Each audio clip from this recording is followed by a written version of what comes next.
Hello friends, this is me Luv Kush Raichand. आप सबका हार्दिक स्वागत है अपने चैनल जीएस समीक्षा पर। दोस्तों, आज की वीडियो में हम इकोनॉमिक्स से संबंधित महत्वपूर्ण 50 एमसीक्यू देखेंगे और साथ में उनकी थ्योरी भी देखेंगे। दोस्तों, अगर आप 2024 में यूपीपीएससी दे रहे हैं तो ये वीडियो आपके लिए बहुत ज़्यादा महत्वपूर्ण साबित होगी।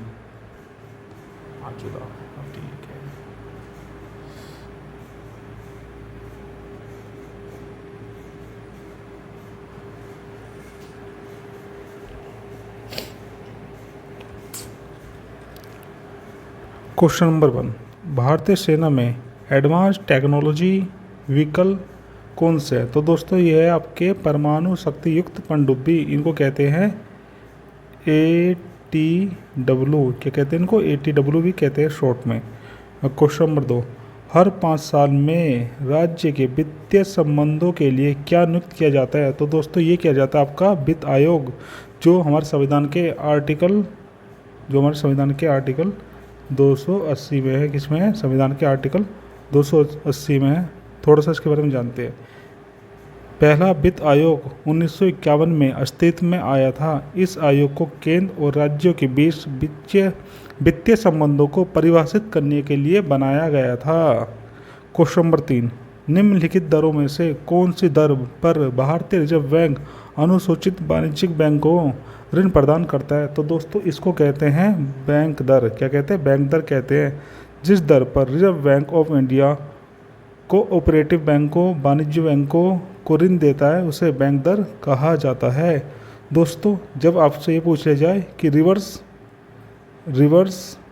बैंक रेट, तो इसका मतलब ये होता है कि जब आरबीआई लोन ले, किससे ले? कॉमर्शियल बैंक से। किससे? कॉमर्शियल बैंक से या कोऑपरेटिव बैंक से लोन ले। कौन लोन ले? आरबीआई। जब आरबीआई कॉमर्शियल बैंक या कोऑपरेटिव बैंक से लोन लेता है तो उसको कहते हैं रिवर्स बैंक रेट। क्या कहते हैं? रिवर्स बैंक रेट कहा जाता है। चलिए दोस्तों, क्वेश्चन नंबर 4 देखते हैं। मिश्रित अर्थव्यवस्था प्रणाली के बारे में निम्नलिखित बयानों पर विचार कीजिए। चलिए जी, विचार करते हैं। यह पूंजीवादी और समाजवादी बाजार दोनों की सुविधा को जोड़ती है। हाँ जी, ये दोनों को जोड़ती है। पहला कथन बिल्कुल सही है। मिश्रित अर्थव्यवस्था प्रणाली का भारत एक उत्कृष्ट उदाहरण है। हाँ जी, बिल्कुल उदाहरण है। तो दोस्तों, इसका आंसर होगा ऑप्शन सी। क्या होगा? ऑप्शन सी इसका आंसर होगा। चलिए इसकी व्याख्या देखते हैं।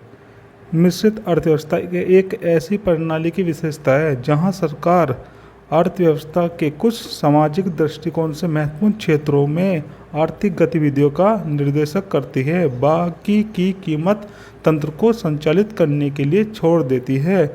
दूसरा कथन सत्य है, क्योंकि भारत और जापान जैसे देश मिश्रित अर्थव्यवस्था के उदाहरण आपको देखने को मिलेंगे। तो इस तरीके से दोनों आंसर ही यहाँ पे ठीक हो गए। कौन सा देश बिम्स्टेक का सदस्य नहीं है? तो दोस्तों, यहाँ पे है चीन। कौन? चीन बिम्स्टेक का सदस्य नहीं है। चलिए देखते हैं कौन कौन इसके सदस्य है। इसमें बांग्लादेश, भारत, म्यांमार, श्रीलंका, थाईलैंड, भूटान और नेपाल। कितने सदस्य देश इसके? 7। और दोस्तों, बिम्स्टेक की फुल क्या है? Bay of Bengal initiative for multi sectoral technological and economic, ये इसकी फुल फॉर्म। तो दोस्तों, चाइना यहाँ पे इसलिए नहीं, क्योंकि चाइना जो है वो बे ऑफ बंगाल की खाड़ी वाला नेशन नहीं है, इसलिए यहाँ पे चाइना नहीं है इसका। चलिए अगला क्वेश्चन देखते हैं। म्यूचुअल फंड को भारत में कौन विनियमित करता है? तो दोस्तों, इसको करता है सेबी। कौन करता है? सेबी करता है। कौन करता है? सेबी। माफ़ कीजिएगा, ऑप्शन सी। इसको कौन करता है? सेबी करता है। सेबी की स्थापना भारत में 1982 में हुई थी। कब हुई थी? 1982 में हुई थी। दोस्तों माफ़ कीजिएगा, 1992 में। कब हुई थी? 1992 में हुई थी। चलिए इसकी थोड़ी व्याख्या देख लेते हैं। म्यूचुअल फंड को भारत में सेबी नामक संस्था विनियमित करती है।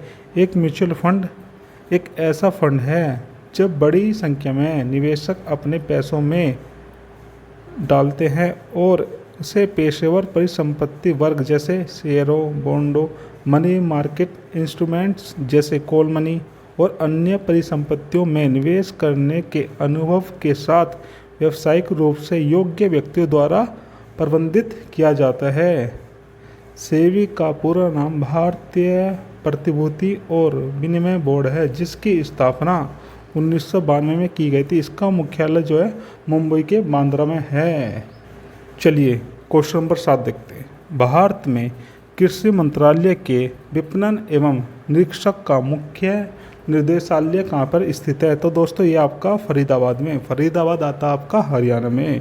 भारत में कृषि मंत्रालय के विपणन एवं निरीक्षक का मुख्य निर्देशक फरीदाबाद में है। इसकी स्थापना 1935 में हुई थी।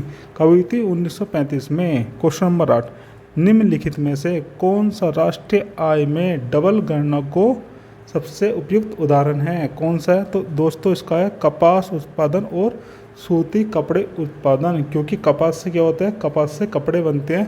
तो हमने क्या करा, एक बार तो कपास उत्पादन में इसको ऐड कर लिया और फिर दूसरी बार जब कपड़े बेचे जब ऐड कर लिया। तो यहाँ पे क्या है, इसकी डबल काउंटिंग हो रही है, इसलिए इसको यहाँ पर हम काउंट नहीं करेंगे। चलिए क्वेश्चन नंबर 9 देखते हैं।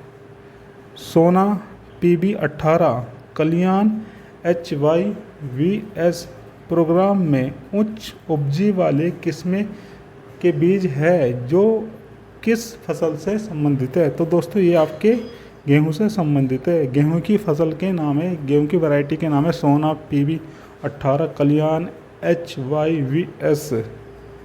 ओके दोस्तों। क्वेश्चन नंबर 10, किसी भी निवेश से पहले विदेशी संस्थागत निवेश जिसको कहते हैं FII के रूप में आने के लिए सभी विदेशी फंडों को निम्नलिखित निकायों में से किस एक में पंजीकरण कराने की आवश्यकता होती है? तो दोस्तों सबसे पहले हमें सेबी में पंजीकरण कराने की आवश्यकता होती है। USO फंड या सार्वभौमिक सेवा दायित्व फंड किससे संबंधित है? तो दोस्तों ये आपका संबंधित होता है दूर संचार से। किससे संबंधित होता है? दूर संचार से संबंधित होता है। यह ग्रामीण और दूर दराज के इलाकों में संचार के साधनों का विकास करने के लिए विकसित किया जाता है। इसका विकास नई टेलीकॉम पॉलिसी 1999 के तहत किया गया था। क्वेश्चन नंबर 12, भारत में मुद्रा भविष्य संचालित करने के लिए जिनकी अनुमति आवश्यक होती है? तो दोस्तों यहाँ पे होती है वित्त मंत्रालय और सेबी और साथ में RBI, तीनों की आवश्यकता होती है। तीनों की मंजूरी यहाँ पर आवश्यक है। सीमा शुल्क किस प्रकार का कर है? तो दोस्तों यह एक प्रकार का अप्रत्यक्ष कर है, इंडेक्स टैक्स है। अप्रत्यक्ष कर वह कर होते हैं जो प्रत्यक्ष रूप से व्यक्तियों द्वारा नहीं चुकाए जाते। इसमें आता है आपका उत्पाद शुल्क, सीमा शुल्क, सेवा कर, टोल टैक्स आदि। क्वेश्चन नंबर 14, राजकोषीय घाटे की सही परिभाषा क्या है? तो दोस्तों इसकी सही परिभाषा है उधार रहित कुल आय पर कुल व्यय की अधिकता। जब आपका व्यय आपकी आय से ज़्यादा हो जाता है तो उसको राजकोषीय घाटा कहा जाता है। 6 जून 1966 को रुपये में सबसे बड़ा अवमूल्यन हुआ था। इसमें रुपया कितने प्रतिशत अवमूलित हुआ था? तो दोस्तों यहाँ पे किया गया था 36.5%। भारत में रुपये के अब तक 3 बार अवमूल्यन हुआ है। पहला 1947 में, दूसरा 1966 में और जो तीसरा जो अभी तक आखिरी है ये हुआ था 1991 में। FRBM अधिनियम 2003 में देश का बजट घाटा 0% करने का लक्ष्य रखा गया था। तो दोस्तों ये कब रखा गया था? तो ये रखा गया था आपका 2008 और 9 के बजट में। FRBM अधिनियम 2003 में देश का बजट का घाटा 2008-9 तक 0% करने का लक्ष्य रखा गया था। हालांकि 2007 से शुरू हुई अंतर्राष्ट्रीय मंदी के कारण इसे बंद करना पड़ा था। क्वेश्चन नंबर 17, निम्नलिखित में कौन सी फसल मीथेन की स्रोत मानी जाती है? तो दोस्तों ये मानी जाती है धान की खेती। किसकी? धान की खेती को मीथेन का स्रोत माना जाता है। निम्नलिखित में से क्या दीर्घ अवधि प्लानिंग का उद्देश्य नहीं है? तो दोस्तों आत्मनिर्भरता बिल्कुल होता है, रोजगार उत्पादन करना हाँ जी होता है, बुनियादी ढांचे में वृद्धि करना, बस यही इसका ऑप्शन गलत है, ऑप्शन बी इसका आंसर नहीं है। क्वेश्चन नंबर 19, पर्यावरण संरक्षण, बाढ़ नियंत्रण, उर्वरक और डीजल में सब्सिडी के उद्देश्य से योग्यता माल के रूप में वर्गीकृत किया जा सकता है। तो दोस्तों ये किया जा सकता है आपका केवल पर्यावरण संरक्षण और बाढ़ नियंत्रण द्वारा। निम्नलिखित में से क्या मुद्रास्फीति का सीधा सूचक है? हाँ जी बिल्कुल है, पहले की तुलना में कीमतों की धीमी वृद्धि। जब पहले की तुलना में कीमतों की धीमी वृद्धि हो तो वही आपका मुद्रास्फीति का सूचक माना जाता है। क्वेश्चन नंबर 21, मानकीकरण ISO के अंतर्राष्ट्रीय संगठन द्वारा संहिताबद्ध जोखिम प्रबंधन से संबंधित मानकों का एक परिवार बनने का इरादा निम्नलिखित में से कौन सा है? तो दोस्तों ये है आपका ISO 31000। पेपर गोल्ड शब्द किससे संबंधित है? तो दोस्तों ये संबंधित है विशेष रेखा चित्र अधिकार से। सेंट्रल डक ब्रीडिंग फॉर्म कहाँ है? तो दोस्तों ये आपका बेंगलुरु में। कहाँ पे है? बेंगलुरु में है। इसकी स्थापना हुई थी 1991 में। कब हुई थी? 1991 में। भारत में नवरत्न श्रेणी की शुरुआत कब हुई थी? तो दोस्तों ये हुई थी 1997 में। कब हुई थी? 1997 में हुई थी। 1997 में 9 कंपनियों को नवरत्न का दर्जा दिया गया था, जो वर्तमान में आज 23 है। UTI बैंक का नाम 2007 में बदलकर क्या कर दिया गया? तो दोस्तों इसका नाम कर दिया गया है एक्सिस बैंक। क्या कर दिया गया है? एक्सिस बैंक कर दिया गया है। इसकी स्थापना 1993 में हुई थी।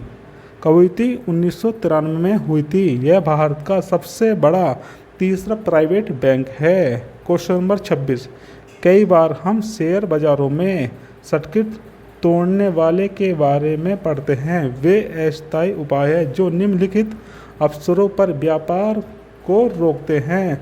तो दोस्तों ये होता है जब विशेष स्टॉक की कीमतें निर्दिष्ट समय में निर्दिष्ट राशि से बढ़ती या गिरती है, जब ऐसा किया जाता है। क्वेश्चन नंबर 17, जब उधारदाताओं के समूह द्वारा प्रदान किया गया ऋण और एक या कई वाणिज्यिक या निवेश बैंकों द्वारा संरचित, व्यवस्थित और प्रशासित किया जाता है तो इसे क्या कहा जाता है? तो दोस्तों इसको कहते हैं लोन सिंडिकेट। क्या कहते हैं इसको? लोन सिंडिकेट कहते हैं। जब उधारदाताओं के समूह द्वारा प्रदान किया गया ऋण और एक या कई वाणिज्यिक या निवेश बैंकों द्वारा संरचित, व्यवसायित और प्रशासित किया जाता है तो इसे लोन सिंडिकेट कहा जाता है। Question number 28, reserve bank of India में डिप्टी गवर्नर की नियुक्ति के संबंध में निम्नलिखित कथनों में से कौन सा कथन सही है? तो इसका आंसर है ऑप्शन ए। एक डिप्टी गवर्नर की नियुक्ति अधिकतम 5 वर्ष या 62 वर्ष की आयु तक हो सकती है, जो भी पहले हो जाए। क्वेश्चन नंबर 29, भारतीय बैंकिंग उद्योग में निम्नलिखित में से किन्हें परियोजक की आवश्यकता होती है? तो दोस्तों ये होती है आपके क्षेत्रीय ग्रामीण बैंकों, जिसको कहते हैं RRB। क्या कहते हैं जिनको? RRB कहा जाता है।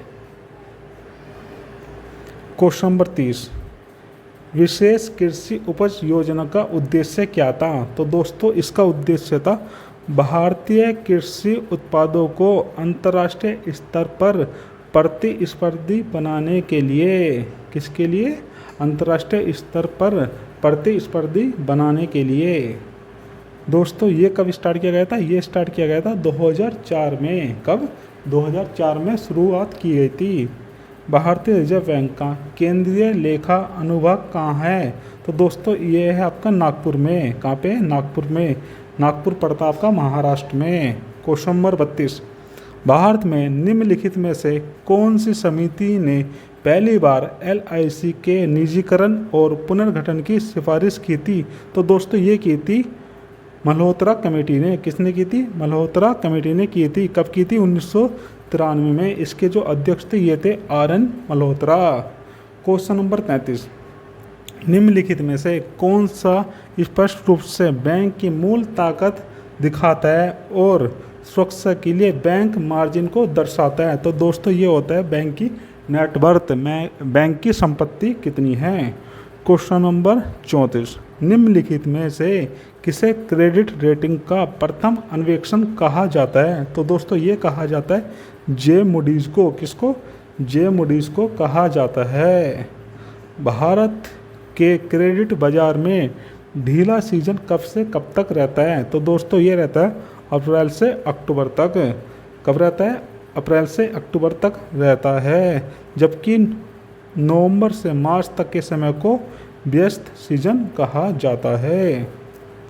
बैंकिंग और निवेश के क्षेत्र में ODI की फुल फॉर्म क्या है? तो दोस्तों इसकी फुल फॉर्म है offshore derivative instruments. Question number 37 देखते हैं दोस्तों, निम्नलिखित पर ध्यान दीजिए। नोट, सिक्के, क्रेडिट, इनमें से सामान्य मुद्रा किसको कहा जाता है? तो दोस्तों इसमें सामान्य मुद्रा आपको होगा नोट होगा और सिक्के होगा। क्रेडिट कार्ड को आप सामान्य मुद्रा नहीं कह सकते। इसके लिए इसका आंसर होगा ऑप्शन ए, जिसमें पहला और दूसरा दोनों है। क्वेश्चन नंबर 38, भुगतान के संतुलन पर समय समय पर डाटा कौन जारी करता है? तो दोस्तों ये करता है आपका रिजर्व बैंक ऑफ इंडिया करता है। भारत में संतुलन पर जारी भारतीय रिजर्व बैंक द्वारा जारी की जाती है जानकारी जो है RBI द्वारा दी जाती है। निम्नलिखित में से किसे भारतीय पावर क्षेत्र की रीढ़ कहा जाता है? तो दोस्तों ये कहा जाता है पावर फाइनेंस कॉरपोरेशन को। पावर फाइनेंस कॉरपोरेशन को भारतीय पावर क्षेत्र की रीढ़ कहा जाता है। इसकी स्थापना 1986 में हुई थी। इसका मुख्यालय जो है नई दिल्ली में स्थित है। क्वेश्चन नंबर 40 देखते हैं। क्वेश्चन नंबर 40, एकाधिकार की स्थिति में एकाधिकारवादी के पास उसके उत्पाद के लिए लगाए गए मूल्य पर नियंत्रण होता है। निम्नलिखित स्थितियों में से किसमें वह अपने मुनाफे को अधिकतम करने की क्षमता दिखाएगा? तो दोस्तों ये दिखाएगा कीमत कम करना यदि मांग चक्र लोचदार है। तो क्या है? कीमत कम करना यदि मांग जो है लोचदार है। क्वेश्चन नंबर 41, सेज अधिनियम 2005 से पहले भारत में कितने विशेष आर्थिक जोन थे? तो दोस्तों भारत में थे 19। कितने थे? 19 थे। क्वेश्चन नंबर 42, भारत में माइक्रो क्रेडिट किस श्रेणी के अंतर्गत आता है? तो दोस्तों ये आता है गैर बैंकिंग वित्त के अंतर्गत। क्वेश्चन नंबर 43, निम्नलिखित कथनों पर ध्यान दीजिए। कथन नंबर 1, भारत में फलों की खेती में सबसे बड़ा खेती क्षेत्र जो है केले का है। जी बिल्कुल गलत, केले का नहीं आम का है।